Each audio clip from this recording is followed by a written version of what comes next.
Terima kasih. Pertama-tama kami dari tim seleksi mengucapkan terima kasih atas kehadirannya dan juga mengucapkan selamat kepada Fritz Edward Siregar yang sudah lolos ke tahap wawancara 22 orang di antara 200-an lebih yang mencalon. Artinya sudah menyingkirkan sekitar 200 orang calon. Anda siap untuk mengikuti pendalaman hari ini wawancara? Siap, Prof. Apa perlu waktu untuk berdoa? Sudah ya, cukup ya.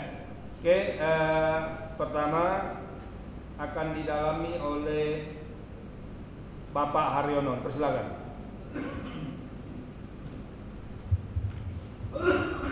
Selamat pagi, saudara Fritz. Ya. Kalau ini karena yang diinterviewkan 22, Anda masuk salah satu dari 22. Komparasi dengan 22 yang lain, kalau dikategorikan antara dua, yang satu adalah yang pernah terlibat langsung dalam proses pemilihan, Anda termasuk yang belum pernah. Iya, Pak. Apakah itu di Panwaslu, Panwas Kecamatan, belum pernah. Tentunya ini akan punya punya pengaruh di dalam persoalan wawancara ini.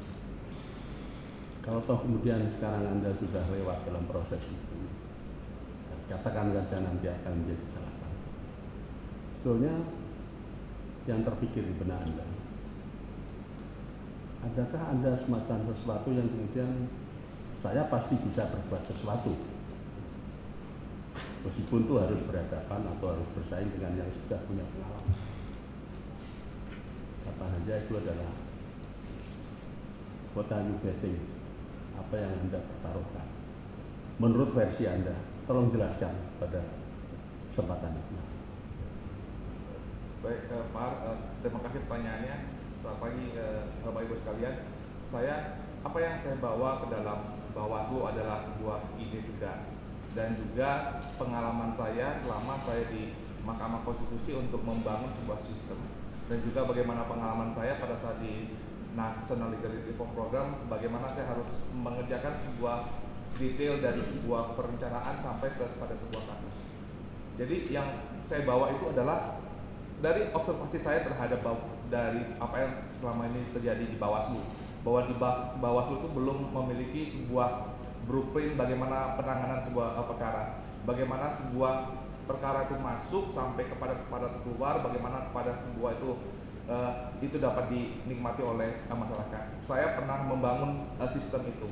Jadi sebuah case management system yang bisa diupload, yang bisa dibuat di dalam oleh seluruh Bawaslu, baik kabupaten ataupun provinsi, kemudian tersentralisasi. Yang pertama secara manajemen, dan yang kedua adalah pengetahuan saya bagaimana seharusnya Bawaslu itu bertindak. Saya dari pengalaman saya dan dari pengetahuan saya terhadap Bawaslu itu masih memiliki kemungkinan untuk bisa diekspand baik secara penanganan dan fokusnya kepada sengketa penanganan pemilu. Nah, dengan kemampuan itu saya memiliki kepercayaan diri untuk bisa berkompetisi dengan para teman-teman yang lain yang sudah pernah punya pengalaman di pemilu. Anda membangun sistem, tapi karena di Bawaslu-nya itu adalah sebagai sesuatu organ yang berfungsi untuk menjalankan sesuatu proses demokratisasi untuk fairness. Tentu fairness tidak hanya ditentukan oleh sistem, ditentukan oleh orang-orang yang melaksanakan sistem. Bisakah Anda menjamin pada kita atau memberikan gambaran pada bahwa fairness itu akan selalu pertahankan Anda? Atau itu bagian dari integritas Anda dalam menjalankan fungsi-fungsi? Artinya tidak mudah untuk dipengaruhi, tidak takut akan ada ancaman. Itu yang saya sampaikan. Saat saya mulai mendaftar untuk di Bawaslu, yang pertanyaan dari istri saya adalah, apakah kamu yakin kamu masuk ke Bawaslu? Apakah kamu siap untuk bukan saja sibuk dalam sebuah kegiatan Bawaslu, tapi resiko-resiko yang pasti akan saya hadapi pada saat untuk menjadi komisioner Bawaslu. Hal itu saya sudah diskusikan dengan istri saya, bahwa di dalam untuk meningkatkan kualitas demokrasi di Indonesia dibutuhkan orang-orang yang muda, yang punya kepercayaan dan tahu bahwa saat kita menjabat menjadi menjadi penyelenggara pemilu, salah satu Bawaslu, akan ada intimidasi, ada godaan, dan itu sudah saya persiapkan bahwa hal tersebut pasti akan datang. Dan dengan melihat pengalaman saya di masa lalu Pak Har, di mana pada saat saya menjadi project officer di National Legal Reform Program, saya bertanggung jawab untuk secara sendiri, saya bertanggung jawab untuk mengelola $2,7,5 juta, atau kalau dalam kurs sekarang itu hampir 41 miliar. Itu saya handle sendirian dengan finance. Dari situ saya punya kesempatan, kalau menurut versi saya punya kesempatan untuk mempergunakan budget yang ada untuk mendapatkan kickback ataupun untuk mendapatkan sebuah kesempatan untuk memperkaya saya sendiri. Tapi hal tersebut tidak saya lakukan. Kenapa? Pertama, karena saya percaya bahwa integritas itu adalah nilai yang saya punya. Saat integritas itu tercoreng, maka sebenarnya saya tidak punya nilai sama sekali secara pribadi. Fondasi itu yang selalu saya pegang, karena pada saat itu tercederai, seakan-akan saya tidak memiliki nilai lagi sampai saya masa yang akan datang, karena legacy yang saya berikan untuk anak saya bahwa kebijaksanaan, keberanian dan kemandirian serta integritas itu adalah nilai yang menyokong kehidupan saya yang terbesar ini. Terima kasih Pak Har. Selanjutnya Ibu Betty Ali Syahban. Baik, selamat pagi Pak Fit. Selamat pagi Bu. Bapak kan profesinya sekarang ini dosen ya.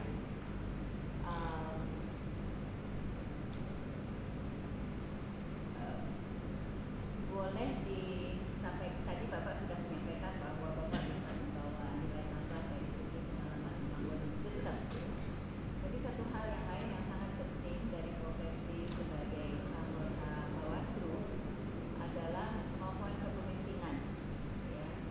Karena yang di manage itu provinsi, kabupaten kota sampai ke kemenangan, ya.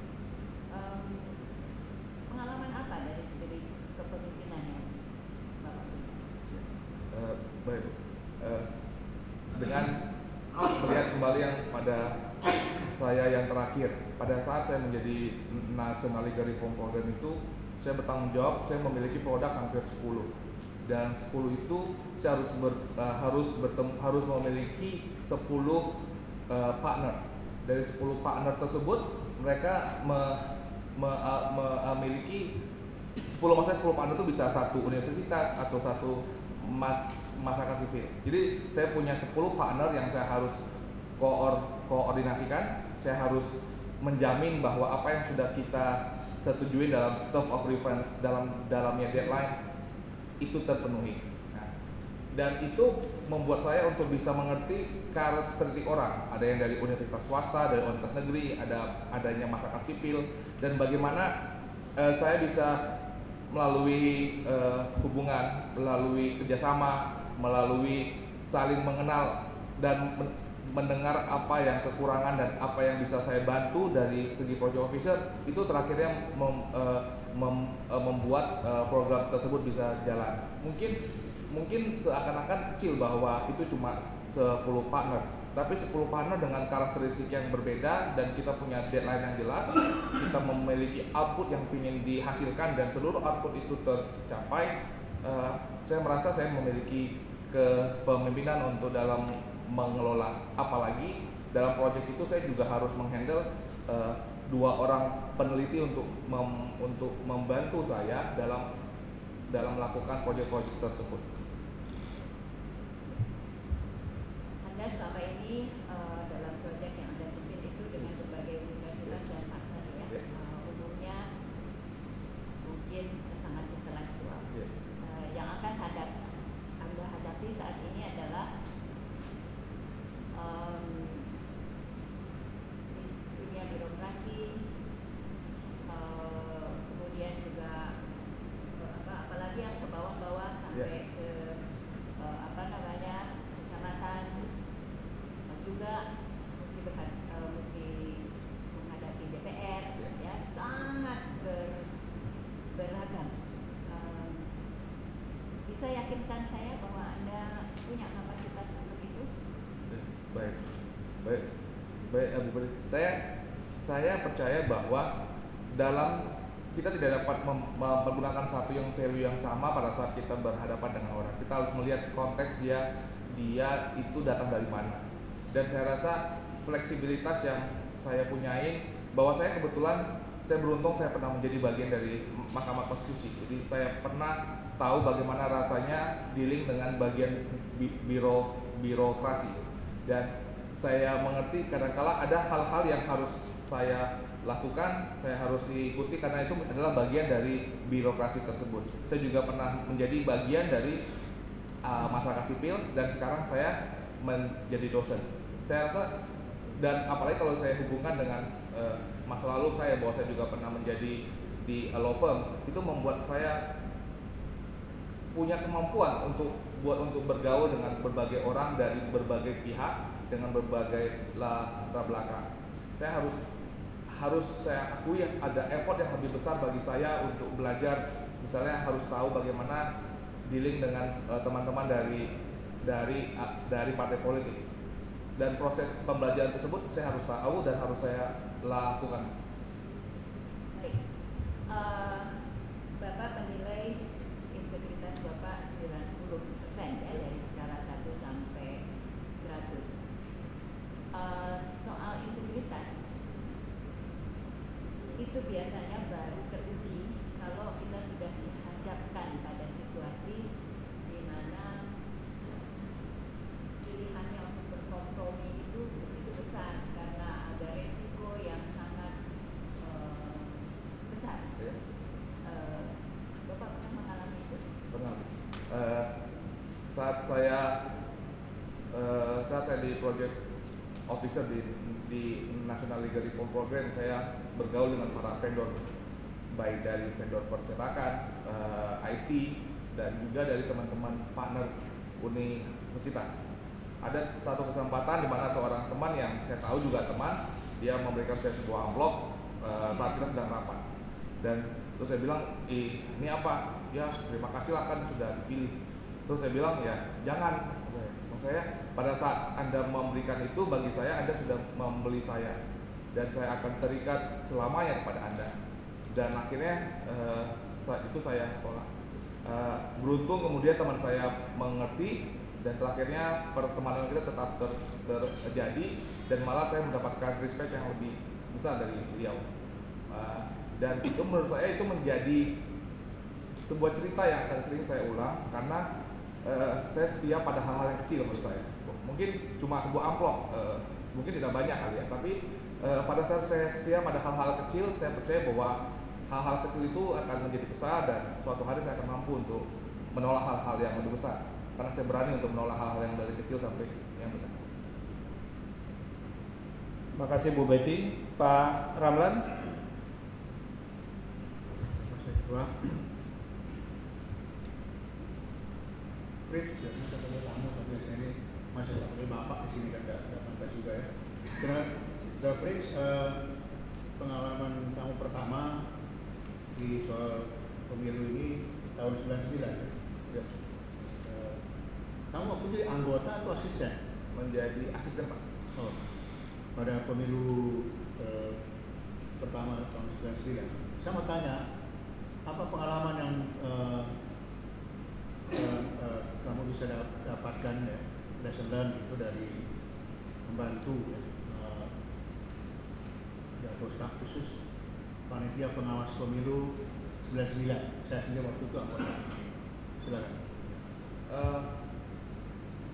Pengalaman yang saya dapat itu adalah pengalaman pada saat Panwas harus sering pergi berbagai daerah, bertemu dengan Panwas provinsi, di mana munculnya pada saat itu kan Panwas itu adalah baru pertama kali Panwas itu muncul, dan ternyata tidak semudah yang dibayangkan untuk bisa merancang konsep pengawasan pemilu, karena belum pernah ada. Jadi banyak hal yang harus dijelaskan kepada anggota Panwas di provinsi. Hal yang kedua yang saya rasakan adalah itu pertama kali saya melihat bagaimana pemantauan pemilu di berbagai daerah. Dan yang ketiga yang saya pelajari adalah bahwa meskipun saat itu Panwas sudah ada, tapi dia harus berhubungan sama Mahkamah Agung dan berhubungan dengan KPU dan berhubungan dengan polisi. Banyak rekomendasi yang disampaikan oleh Panwas itu tidak ditanggapi ataupun mentok di Mahkamah Agung. Dan saya itu belajar bahwa kadang-kadang harus perlu dilakukan sebuah tindakan lebih untuk agar memastikan sebuah keputusan dari Bawaslu itu bisa dihormati. Meskipun harus dilihat pada saat itu konteks yang berbeda dengan sekarang, di mana pada konteks saat itu KPU-nya juga masih terdiri dari anggota partai politik yang mungkin agak lebih kacau daripada sekarang, dan mungkin penerimaan dari KPU juga agak sulit terhadap Panwas pada masa itu. Saya merasa saya mendapatkan pendidikan politik, the real politik, saat saya menjadi staf khusus di Panwas dulu tahun 99.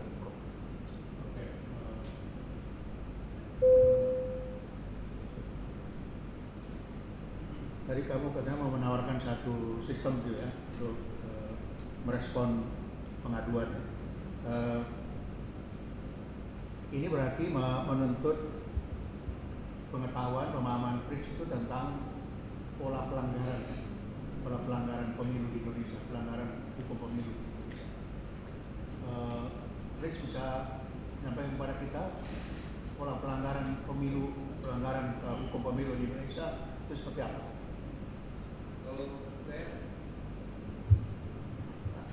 Kalau pola Prof, kalau kita berbicara pola, maka kan pola itu akan berhubungan dengan pertama, pola yang pertama adalah munculnya money politik. Terus yang kedua, pola yang kedua itu adalah yang membuat orang untuk tidak memilih apa yang dia pilih, atau membuat orang harus memilih apa yang dia diminta buat untuk harus memilih. Saya rasa kedua hal itu yang menjadi pola utama di dalam penindakan dalam pelanggaran pemilu. Meskipun memang ada pelanggaran kampanye ataupun dalam pelanggaran terhadap masalah administrasi, tapi menurut saya pola yang utama di dalam pelanggaran pemilu itu adalah dua itu, Bro. Soal dia dalam money politik dan juga membuat orang tidak memilih. Oke, walaupun lebih dari itu sebenarnya, tapi coba lihat money politik. Money politik itu apa? Ini kan istilah, ini kan tidak istilah umum gitu ya. Hukum kan nggak ada sebut money politik. Ya. Itu realnya apa sih money politik itu? Ini juga masih bisa dipilah-pilah lagi ya. Ya, Prof. Ya.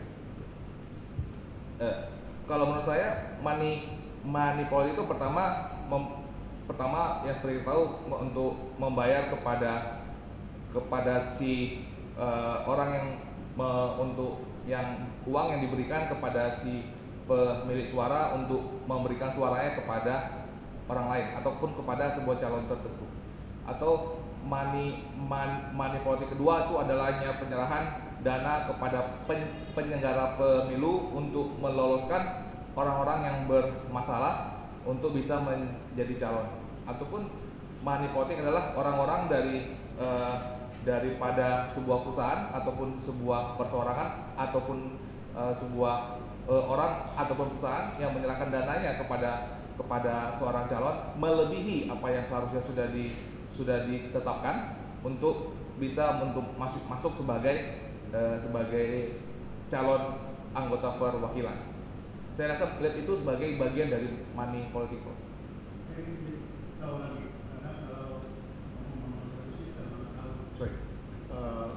Detail-detail kalau masuk money politik itu kan terlalu umum. Makanya saya minta Fritz mengetahui detail jenis-jenis ya, yang disebut money politik. Belum semua yang Anda sebutkan itu, hanya beberapa saja. Yang lebih jauh. Nah, yang lebih jauh mungkin juga termasuk itu, Prof. Termasuk di dalam pada saat pada saat dana yang diserahkan kepada anggota KPU pun kepada anggota Bawaslu pada saat terjadinya sebuah proses rekapitulasi sehingga terjadi sebuah perubahan angka ataupun sebuah untuk meloloskan orang-orang yang seharusnya tidak lolos untuk bisa lolos. Uang itu bisa dari si calon ataupun bisa dari pihak ketiga dalam rangka untuk meloloskan seorang calon.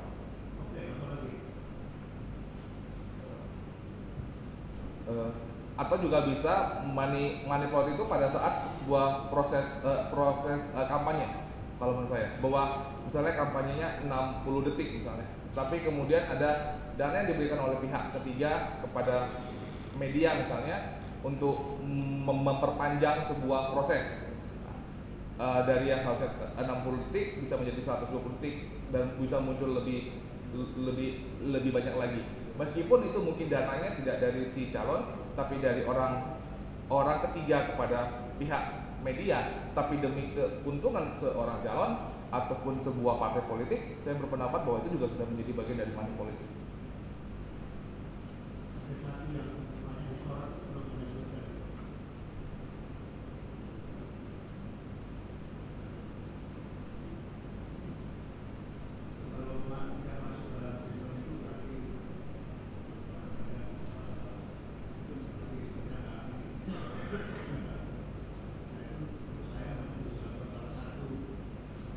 Salah satu yang banyak disorot oleh Bawaslu karena Bawaslu mendiamkan hal itu. Itu kalau dalam kajian pemilu itu sudah banyak istilahnya itu digunakan.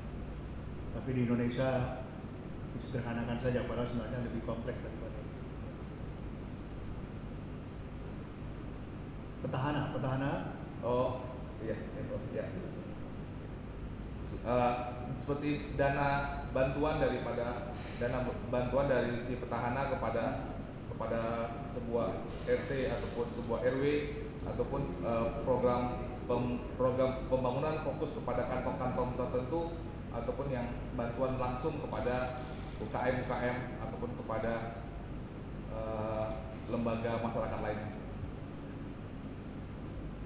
Saya minta satu lagi yang masih ini juga banyak disorot, bahkan dalam undang-undang pilkada juga sudah disebut yang rumusannya tidak berbeda dengan yang lalu. Apa itu? Bukan untuk ketentuan administrasi dan pidana sekaligus, sekarang penegakannya dipisah. Yang saya tahu yang berkaitan dengan di pilkada berkaitan dengan money politik yang berkaitan dengan terstruktur masif dan sistematis itu. Apa itu? Yang terstruktur masif dan sistematik. Itu kan soal vote buying tadi.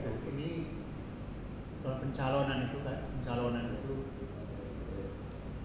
banyak beredar uang juga, toh uang apa namanya itu, Pak, yang ya istilahnya kalau PKS menyebut mahar gitu.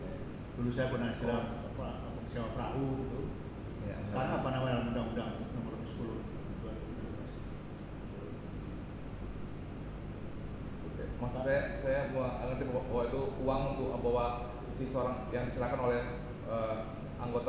oleh calon kepada partai politik agar dia bisa masuk menjadi calon. Ya, itu dalam undang-undang sekarang sanksinya apa?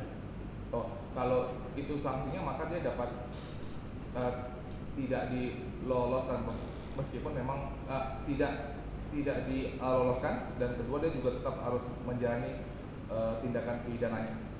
Hukuman pidana. Sanksinya kan bagi kedua pihak, toh, baik memberi maupun yang menerima. Nah, yang memberi sanksinya apa, yang menerima sanksinya apa? Ini dalam undang-undang berkaitan pilkada. Ini masih administratif dan sanksi administratif. Bagi sanksi bagi yang menerima adalah dia tidak dapat ikut dalam proses pemilunya. Dia kepesertaannya dalam pemilu menjadi gugur. Oke, istilahnya pembatalan ya, diskualifikasi. Nah, bagi yang memberi, bagi yang memberi, maka pencalonannya dapat dibatalkan dan juga dia harus menjalani hukuman pidana. nah ini administratif saja. Bagi yang memberi itu kan dengan menerima dan tidak. Oke, ini saya sebenarnya mau menguji tadi. Saya nggak tahu sistem yang kamu usulkan itu kalau disebut bagaimana memproses pengaduan itu mulai dari sampai pada penegakannya. Menurut saya itu harus dilandasi oleh satu pemahaman yang akurat, lengkap mengenai pola-pola pelanggaran. Itu yang satu money politik, tapi sekali lagi pola pelanggaran itu tidak hanya itu. Itu dari saya. Terima kasih. Pak Ibu Valina, silakan. Ya, terima kasih Pak Ketua.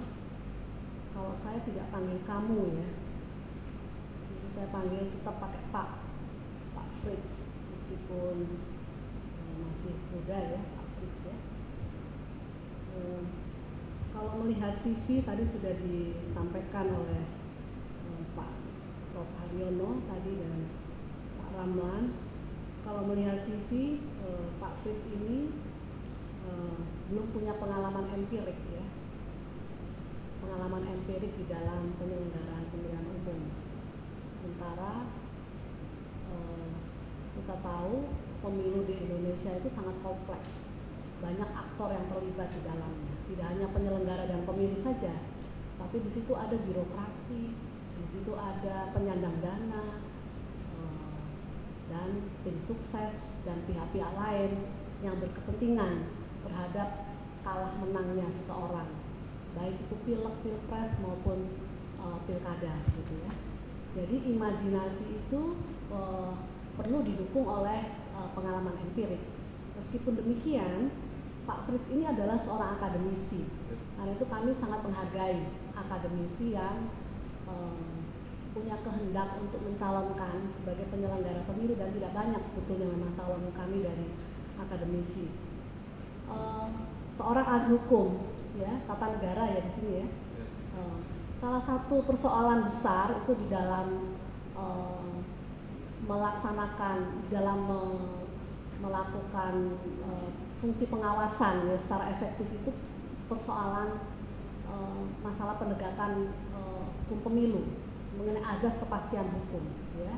Karena banyak pihak lain begitu yang punya peran yang sama untuk penegakan hukum. Contoh soal ini, pilkada serentak gelombang 1 di Sumatera Utara di Kabupaten Humbang Hasundutan ya, itu dua paslon itu dari partai yang sama, dari Partai Golkar. Karena Partai Golkar ini kan konflik waktu itu.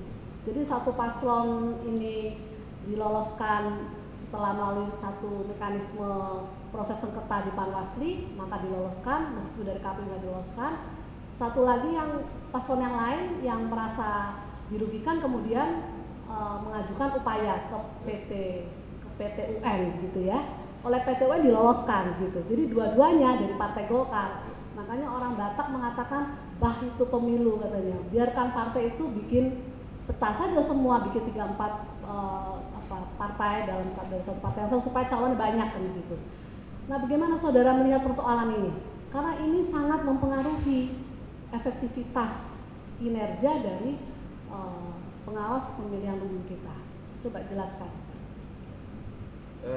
Kalau saya melihat bahwa dalam secara konteks Bawaslu itu harus terlibat pada saat seseorang itu melakukan sebuah kasus seperti itu terjadi. Maksud saya itu kan bukan terjadi saat dia sudah masuk di petun. Saat masih heboh di KPU dalam media itu juga sudah bisa ditangkap feeling itu oleh si Bawaslu. Nah, dari situ kenapa salah satu ide yang soal sistem yang saya buat, yang ingin saya bangun di dalam di dalam Bawaslu ada sebuah kesamaan dari Bawaslu, ide bagaimana cara untuk melakukan sebuah penindakan, pencegahan dan pelanggaran, dan ide tersebut bisa ditangkap oleh seluruh Bawaslu provinsi dan juga oleh Bawaslu di kabupaten kota.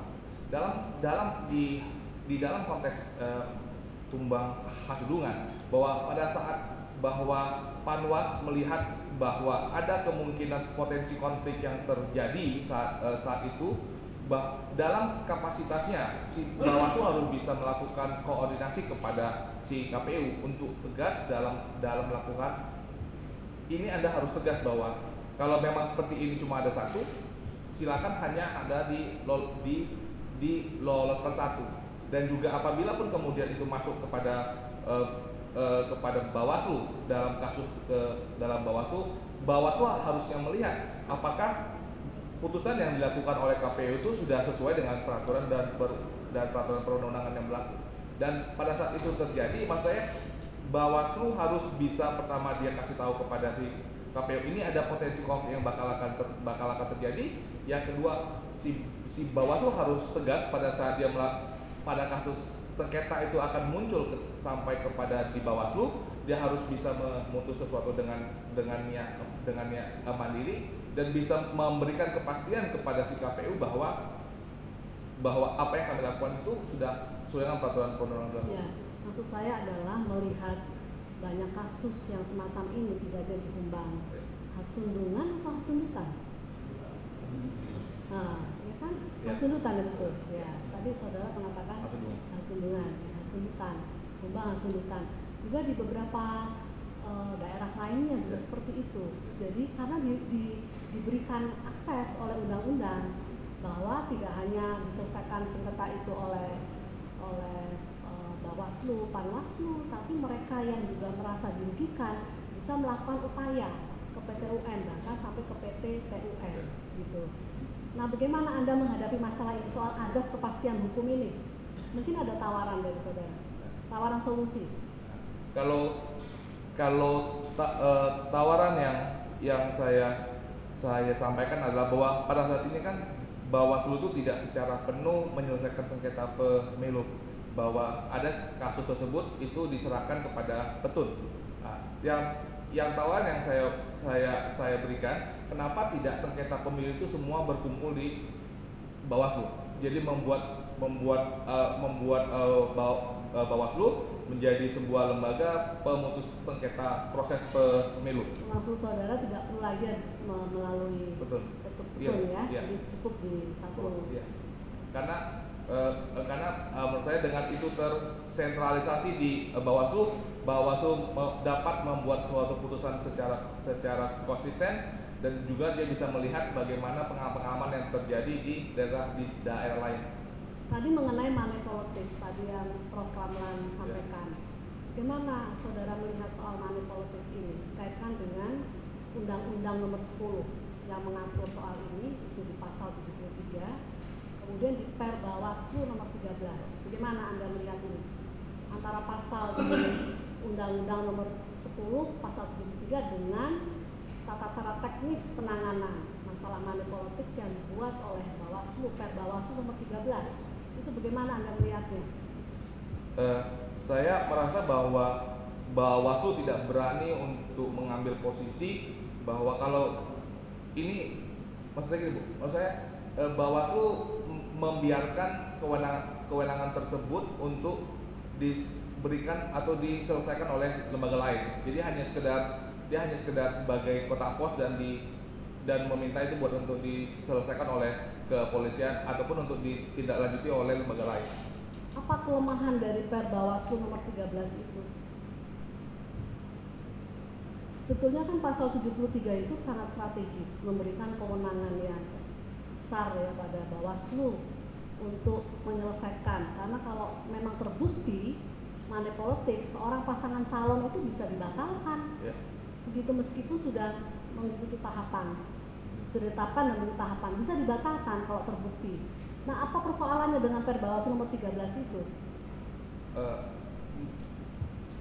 Menurut saya permasalahannya adalah si Bawaslu tidak berani Bu untuk langsung menegaskan bahwa itu adalah kewenangan Bawaslu dan Bawaslu memberikan proses yang jelas bagaimana sebuah laporan, bagaimana sebuah tindakan, sebuah money politik itu terjadi. Jadi tidak ada panduan dukak dan juknis apa yang dimaksud dengan money Pak politik. Frits pernah baca per Bawaslu 13 itu nggak? Pernah, Prof, cuma saya agak kabur lupa. Kalau baca masa begitu pemahaman?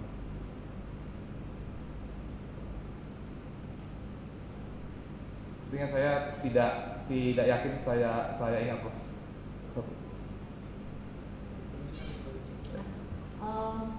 Saya senang ya ada anak muda ya yang mengikuti proses seperti ini.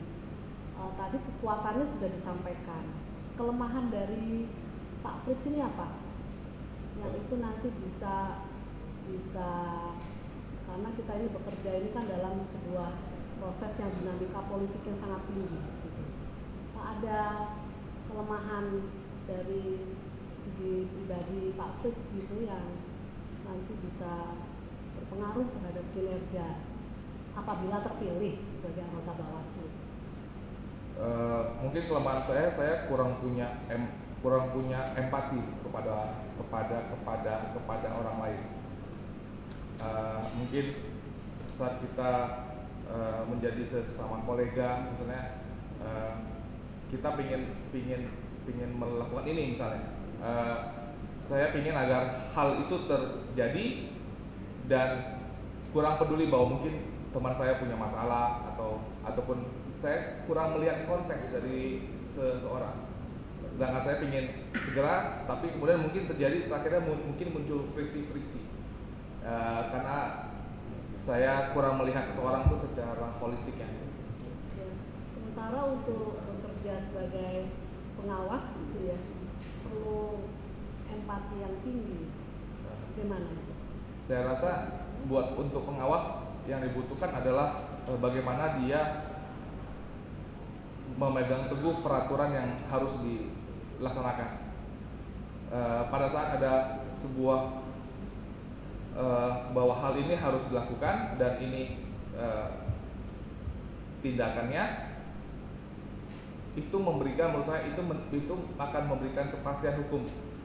Dan itu akan dapat dijadikan contoh dan dapat dilihat apabila hal-hal seperti itu terjadi di kemudian. Dan saya rasa kepastian hukum itu penting karena kita membangun sebuah sistem. Baik, terima kasih. Silakan Pak Hamdi. Ya, Pak Frits. Ya, Pak. Secara teoretik, empatik itu faktor yang paling penting dalam kita berfungsi sebagai manusia yang normal.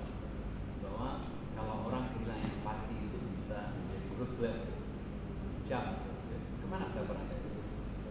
Betul Anda kurang empati, tidak memiliki kemampuan empati. Bukan bisa menjadi soal yang serius, enggak. Maksud saya tidak memiliki, Prof. Misalnya saya merasa kurang bahwa misalnya kita sepakat untuk melakukan sesuatu dan si kawan ini mungkin teman saya ini tidak melakukan. Saya berpendapat bahwa kita sudah sepakat buat untuk melakukan sesuatu. Maksud Anda secara sosial kurang peka. Tapi kalau Anda mengatakan saya tidak mempunyai kemampuan empati, itu serius sekali itu. Ya, secara psikologi itu serius. Kalau Anda mengatakan bahwa saya kurang memiliki keterampilan sosial dalam hal peka,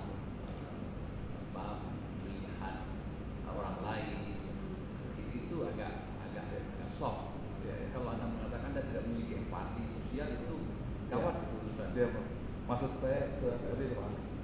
Yang benar yang mana ini? Yang harus tegas. Jangan kita diberi informasi yang keliru nanti. Sepertinya yang kedua, Pak, bahwa saya kurang peka terhadap seseorang dalam melihat situasinya.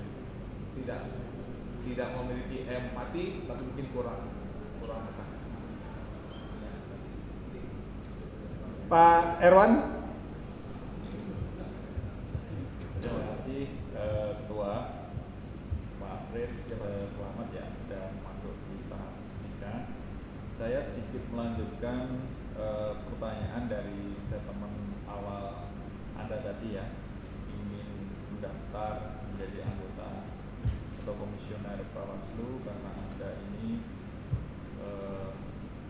akademisi gitu ya, dan akan berkontribusi terhadap praktek kepemiluan di Indonesia. Nah, yang jadi problem atau tantangan itu, kalau tadi kan Anda katakan itu keunggulan Anda, salah satu poin positif Anda itu dari akademisi belum banyak berpengaruh dan akan masuk ke Bawaslu. Tetapi dari banyak pengalaman, dari banyak praktek yang kami amati, tekad seorang akademisi untuk masuk menjadi praktisi di awal itu memang sepertinya punya idealisme, punya semangat yang menggebu-gebu gitu ya, mau mengubah sistem, tadi mau mengenalkan sebuah sistem yang baru. Nah, tapi faktanya alih-alih tadi bisa mengubah sistem, akademisi yang masuk dalam sistem itu larut di dalam sistem itu, bahkan seringkali yang terjadi lebih menikmati dibanding orang-orang yang sudah ada di situ. Ini banyak sekali peristiwa yang seperti itu. Awalnya semangat menggebu-gebu karena tidak tahu ternyata di dalam itu bisa begini, bisa begitu gitu ya. Nah, ini bagaimana? Apakah saudara memang betul-betul siap atau punya strategi, punya resep yang nanti kalau masuk dalam sistem Anda idealismenya ini masih tetap bisa dipertahankan, atau justru seperti contoh-contoh kasus yang lain malah larut menikmati sistem itu gitu. Seperti apa jaminannya atau bukti di awal ini yang nanti bisa membuat kami yakin Anda ini akan tetap idealis gitu. Terima kasih Pak Ewan.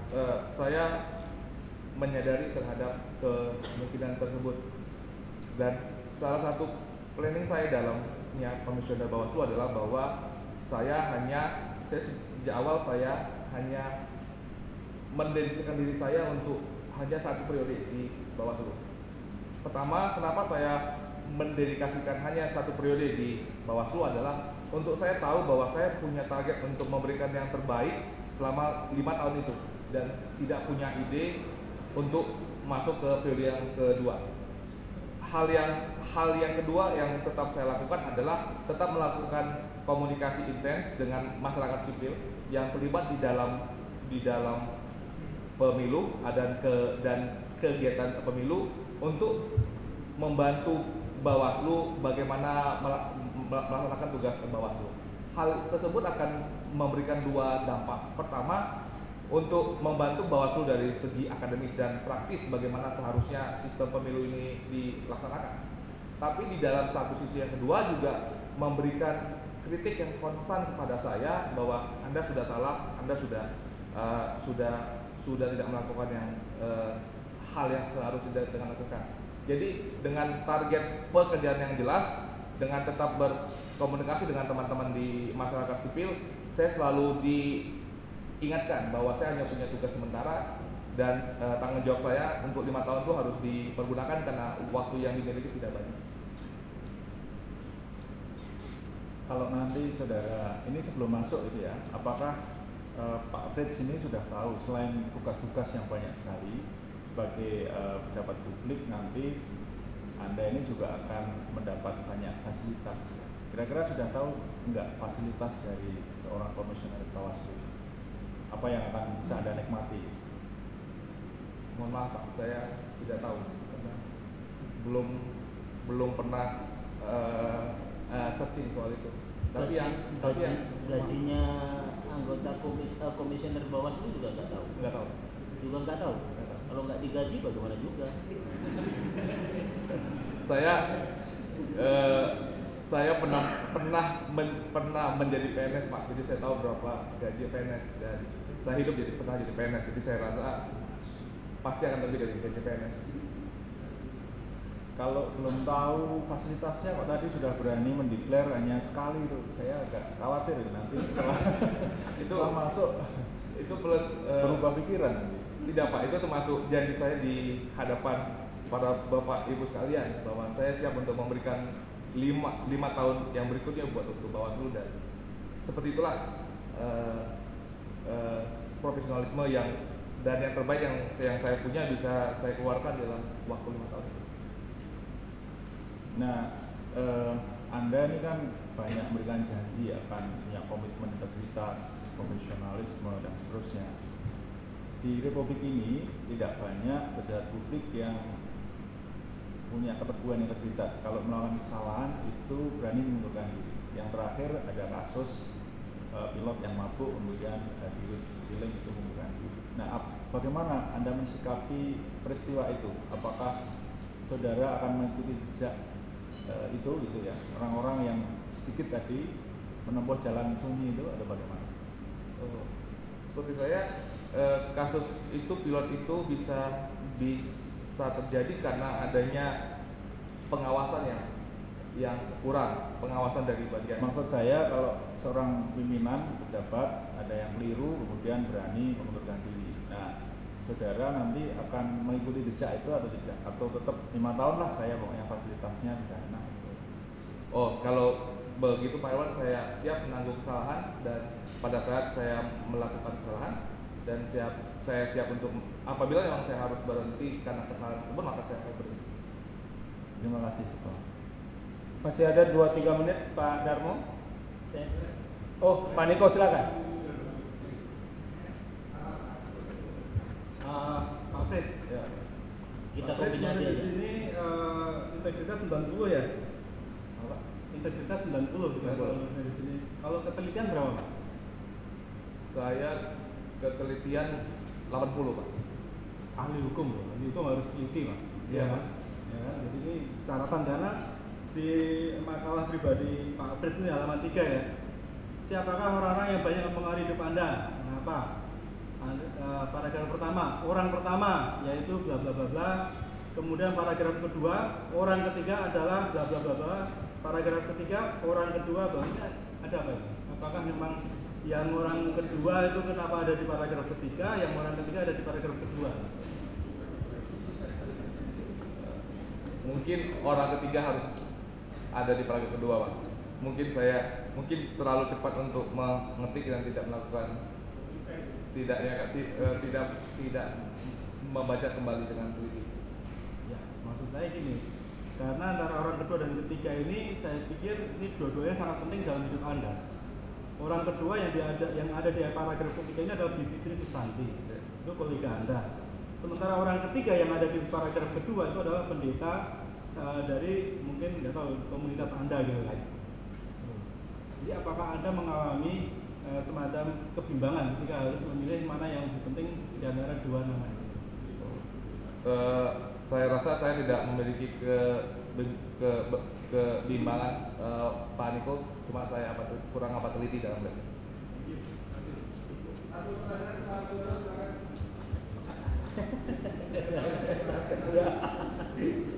Dan satu aja, ini saya menarik tadi satu periode ini. Saya juga sempat berpikir ini sebentar lagi kalau kita tawarkan lagi kira-kira seperti Donald Trump, saya tidak akan terima gaji. Karena saudara Frits ini kita lihat anak-anak muda yang punya pikiran-pikiran idealisme dan ini saya kira negara pemerintahan ini perlu. Yang pertama saya ingin melihat pandangan saudara tentang situasi. Soal money politik tadi berkali-kali itu ditanyakan dan ini memang problem krusial. Kasus-kasus korupsi yang terjadi itu bermula dari itu, hanya masalah uang kecil, uang itu, tapi itu akhirnya membudaya persoalan itu. Dan Bawaslu sepertinya bersama organ-organ pengawasnya itu seperti tidak berdaya menghadapi itu. Tadi juga sempat ada itu pandangan dari salah satu calon itu ada kecurangan yang dapat ditolerir dan tidak dapat ditolerir. Kalau saudara melihat praktek money politik seperti itu bagaimana? Melihat saudara bisa ditolerir atau tidak?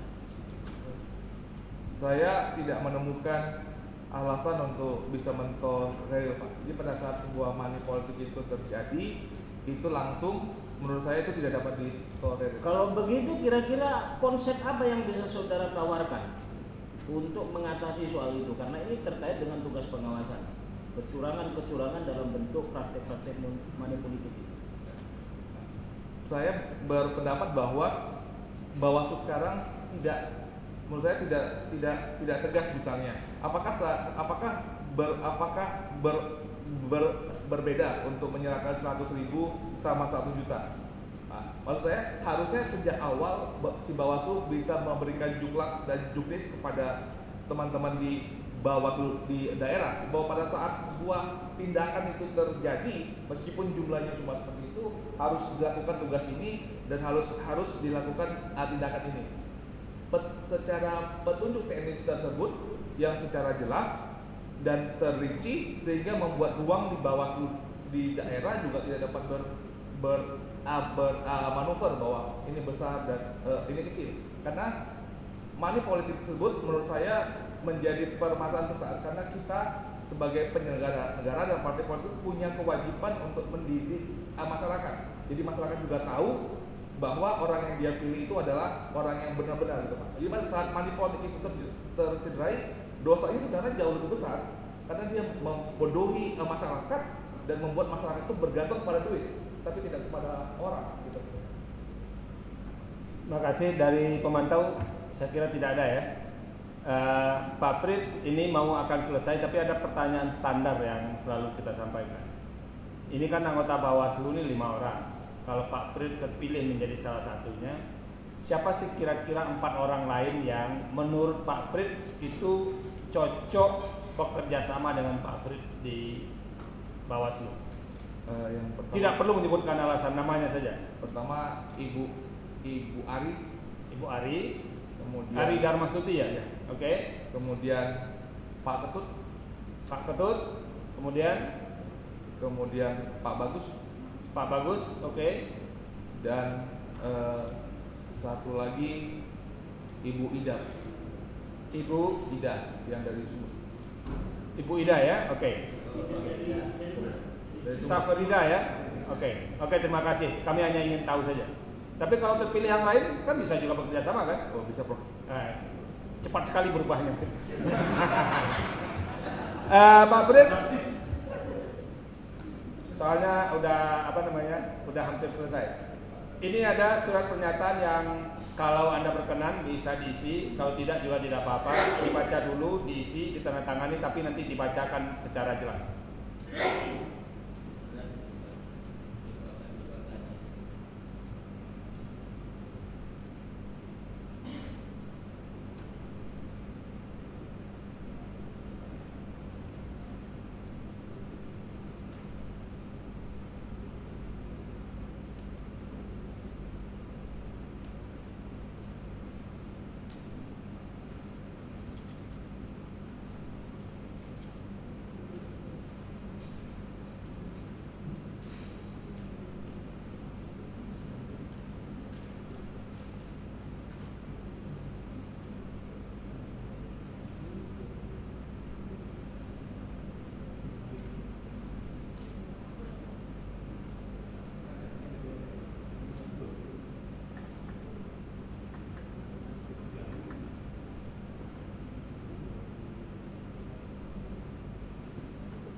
Surat pernyataan.